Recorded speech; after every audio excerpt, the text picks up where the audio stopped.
My pain is asking my husband if he still loves Aniola, and he said in a way, and he can't stop loving her.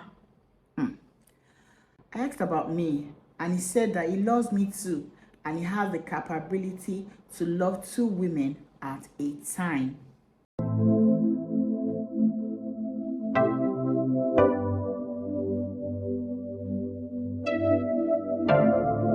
Hi, welcome to Life Stories with Busi.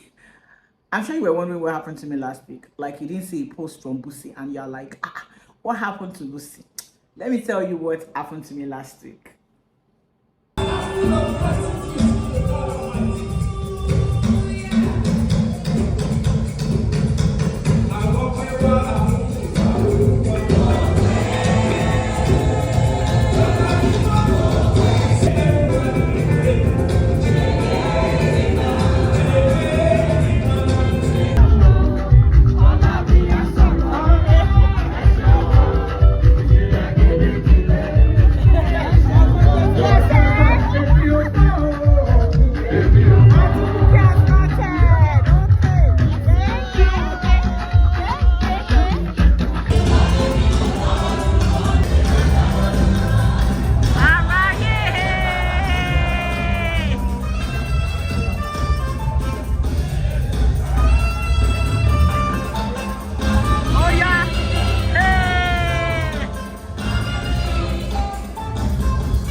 Yes, last week my niece got married, and she's my first niece, and we had a lovely time.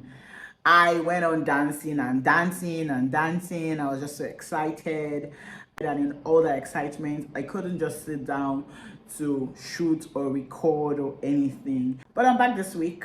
I hope you missed me, because I missed you guys. I missed posting last week, and I missed the engagement, you know, the talk back and all of that. But I'm back here. I'm back this week.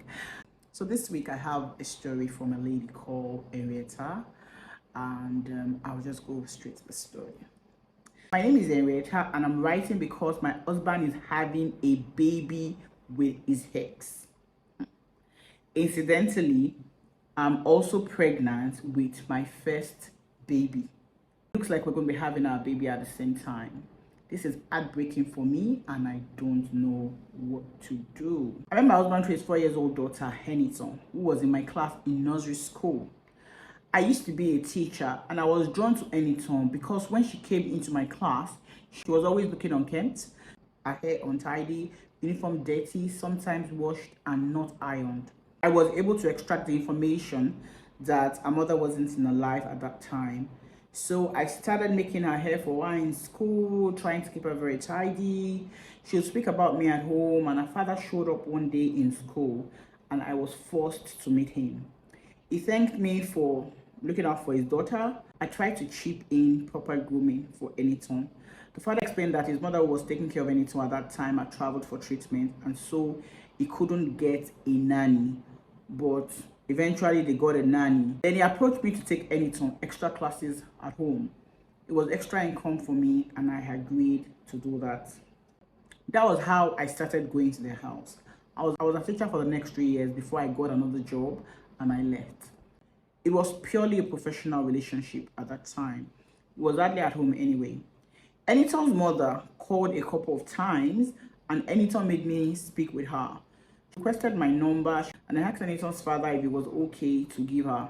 He said it was fine, that though they were not together and she had gotten married in the UK, that they still maintained a good relationship for Herientta's sake.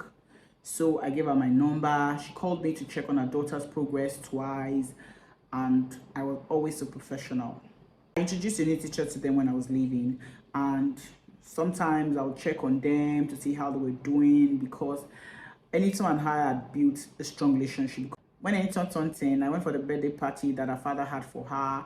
That was when I was told that she would be traveling to stay with her mother in the UK. I was there the day she traveled, and we both cried. We promised that we were going to keep in touch. 2 years later, I met Joba, Eniton's father, at a restaurant again, and I was just so excited to see him. I asked about Eniton and he showed me pictures. My baby had grown and I was so proud. We exchanged numbers again, and that was how we started chatting. Normal WhatsApp gist. We started chatting deep into the night, and it was a matter of time we started catching feelings. So he asked me out, but I was a bit hesitant. I didn't want to be in that single father baby mama equation. Joba wouldn't take no for an answer. He explained that Eniton's mother, Ariola, was his first love, and that she broke his heart when he found out that she was dating another guy. He at first refused Eniton's pregnancy because he wasn't sure whether the baby was his. But DNA confirmed the baby was his after. Ariola had dropped the baby at Joba's mother's house when she was 2 and followed another guy to UK where she got married. He said it was really hot and that it was just healing. We became quite close and we eventually got married. Eniton came for the wedding and she was really excited for us. I had issues with conceiving and we had to go for different treatments. I tried IVF twice and it was not successful both times. At a point, Joba started traveling a lot for work and he always made sure to visit Eniton during the trips. I didn't attach anything to it. I was in the house one day when Herientta called me. She asked if I really loved her. I told her that I did. I'd loved her before I married her father, so I didn't understand where the question was coming from. She said if I did, she expected that I would want her happiness. I told her that I would do anything to make sure that she's happy. Then she dropped the bombshell that her mother, Ariola, was pregnant again for her father, Joba, my husband, and that she would want me to leave her father so that they can be a family again since I didn't have a child yet. I could get another man. I thought I'd gone deaf or something because I didn't believe I heard her say what she just uttered. One of the gifts I have is being calm in the face of adversity. So I asked her to repeat herself again. She did. I asked her who put her up to call me. She said no one, that she likes me and that she believes that I'll see reason with her. I smiled, the wisdom of a child. I told her that I had heard, that I would think about it. I called Joba, my husband. He said he was out at a work event with his colleagues and that he would call me back. He called back and he didn't say anything. I started questioning if Eniton really called and said all the things that she said. Then I wondered if it was a prank. Like, I didn't understand. I was trying to second guess myself. Anyway, I waited for Joba to get into the country. He seemed excited to see me and kept hugging and kissing me. Then I wondered if I should bring the matter up immediately. I didn't, but then 3 days later, I summoned up courage to do so. I told him that Eniton had called, and I told him what she said. He kept staring at his phone for a long time and finally looked at me, and I heard the coldest "I am sorry" I have ever heard in my life. He said yes, Ariola is pregnant for him. He didn't plan it. It was when he went checking for Eniton. Ariola had an emotional breakdown. She had separated from her husband. She was going through a really bad patch, and he decided to be a shoulder to cry on. He didn't know how they ended up in bed. It was later that Ariola discovered that she was pregnant, and he didn't have the mind to tell her to get rid of it since we didn't have a child together. Incidentally, Ariola didn't have a child for her husband, and she getting pregnant the second time felt like a sign. I was stupefied. I didn't even know what to say. Joba said he didn't promise her marriage, but that he promised to be there for her during the pregnancy. My heart broke into a million pieces. I started crying. He said he didn't say our marriage was over, but he had to be there for Herientta, and that I didn't have to worry about anything because I'm in Nigeria and they're in UK, and that our paths will never cross. I didn't say anything again, and he didn't say much either. My mother-in-law called some days after, and she said in Yoruba, "Ori omo lo npomo waye," and that who knows whether my acceptance of that child will bring my own child. Now, before all these things happened, I've been feeling funny, but I didn't really pay attention to things, especially since I was still seeing my period, or so I thought.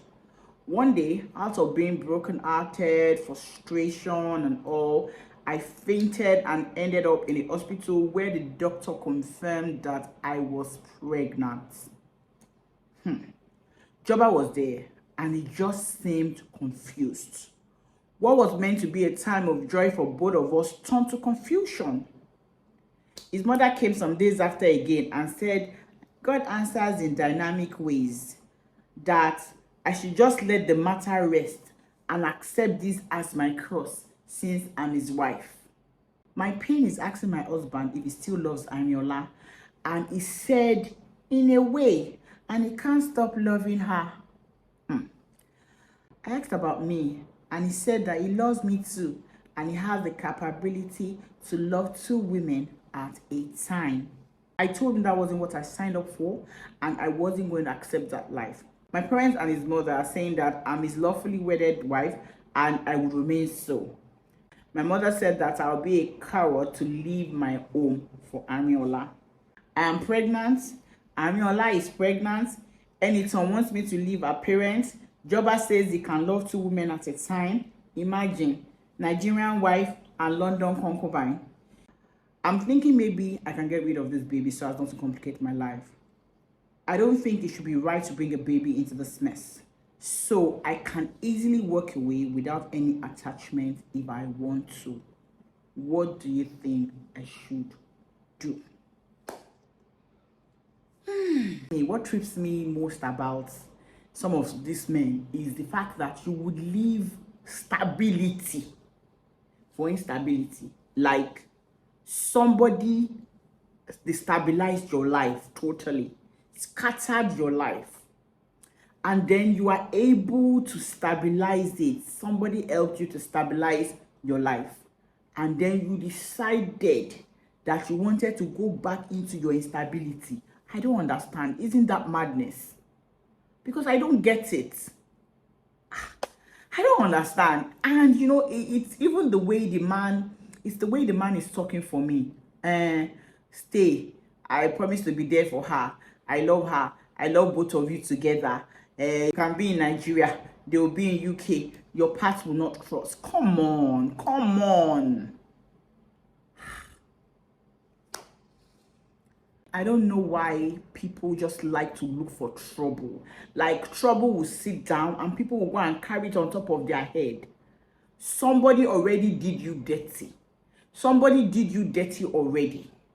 This lady cheated on you while she was pregnant for you.